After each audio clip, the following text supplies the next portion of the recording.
From the National Newsroom of the Canadian Press, I'm Emily Joveski. U.S. Vice President Kamala Harris has picked Minnesota Governor Tim Walz to be her running mate, marking a major milestone since her move to top the Democratic ticket ahead of the November presidential election. The 60-year-old Walz is a military veteran, retired teacher, and union supporter whose state shares an 885-kilometer border with Canada. Western University U.S. politics specialist Matthew Lebo says Walz will understand the importance of the relationship with Canada. Walz also seems quite Canadian in terms of temperament and values. He's a hunter. In favor of gun control. Canada is Minnesota's largest customer, buying more than $8 billion worth of goods and services. Hamas has chosen the mastermind behind the October 7th attacks in Israel as its new leader.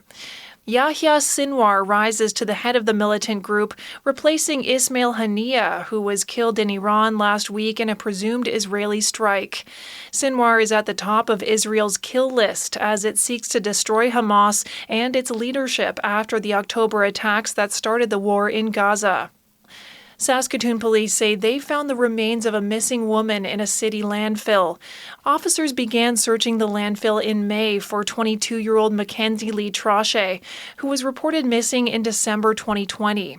Her father, Paul Trochet, says it's been a difficult time. The past 93 days, in particular, have been difficult.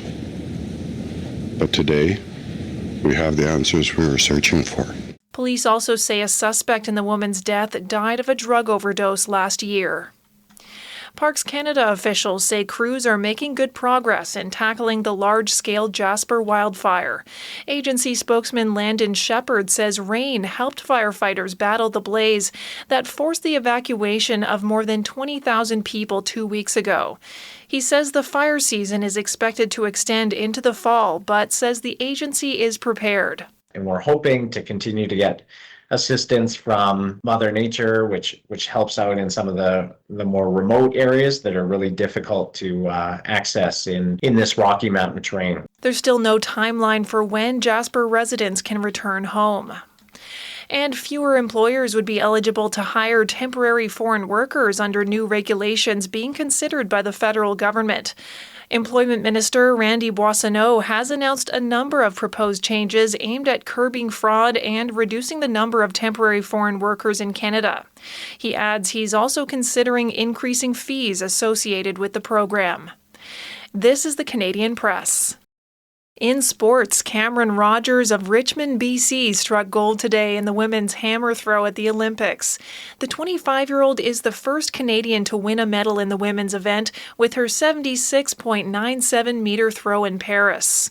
Meanwhile, sprint canoeist Sloane Mackenzie of Windsor Junction, Nova Scotia, and Katie Vincent of Mississauga, Ontario advanced directly to the semifinal of the women's double 500 meters.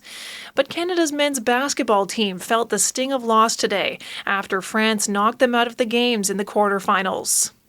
The Toronto Blue Jays open a 3-game series tonight against the Baltimore Orioles, with American League Player of the Week Vladimir Guerrero Jr. in the lineup. And the Ottawa Senators agreed to terms today with defenseman Carter Yakimchuk on a 3-year entry-level contract. The 18-year-old spent the past 3 seasons with the Western Hockey League's Calgary Hitmen. From the Canadian Press, I'm Emily Joveski. Thanks for listening. Don't forget to follow and subscribe. For more of today's top stories, visit thecanadianpressnews.ca.